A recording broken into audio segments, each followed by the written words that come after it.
వచ్చావు తల్లి.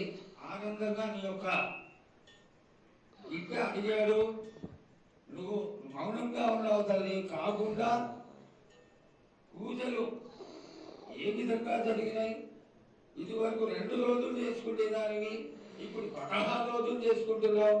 పసికిల బాలాజీ అందరూ ఎలా ఉండాలని అడిగారు తల్లి. దానికి దయచేసి సమాధానం చెప్పు తల్లి. కోట్ల జనం నిన్ను ఎదురు చూస్తున్నారు తల్లి. ఎందుకు చెప్పాలి రా బాలక్క? నేను సంతోషంగా వచ్చినాను అనుకుంటున్నా, క్రోధంతో వచ్చినా నేను. మీతోటి నేను ఎందుకు పలుకులిప్పాలా, ఎందుకు సమాధానం చెప్పాలా? నేను మీరు మాత్రం నా మాట ఏమైనా ఆచరిస్తుర్రా? లేదు కదా. మీరు అడిగిన దానికి నేను ఎందుకు సమాధానం చెప్పాలి? కాదు తల్లి, నువ్వు బుద్ధులకి ఎప్పుడు సలహాలు ఇవ్వడం, ఆశీర్వాదం ఇవ్వడం, ఏం తక్కువ చేస్తున్నావని తెలియజేయడమే నీ ధర్మం తల్లి. తల్లుగా మేమందరం కొలుచుకుంటూ ఉంటే నీ అనవసరమైన ఆగ్రహం చూపిస్తే అది సబబైనటువంటి విషయం కాదు తల్లి.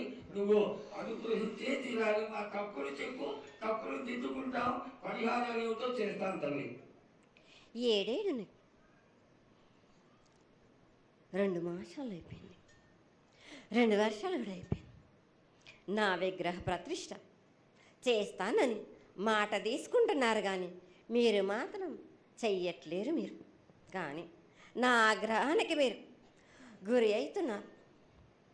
ఇప్పుడు మాత్రం నేను మీ మాట ప్రకారమే నేను 7 ఏళ్ళు నేను సంతోషంగా ఆనందంగా సరిపెట్టుకుంటున్నాను. నా బాల బచ్చలందరినీ నేను ఏ ఆపద వచ్చినా నేను కాపాడుతున్నా. నేను ఏ ప్రమాదాలు వచ్చినా కానీ కాపాడుతున్నా నేను. మీరు మాత్రం నా మాటకు మాత్రం ఆచరించట్లేరు. నేను అది మాత్రం మీరు నాకు ఆ గ్రహానికి ఇస్తుంది.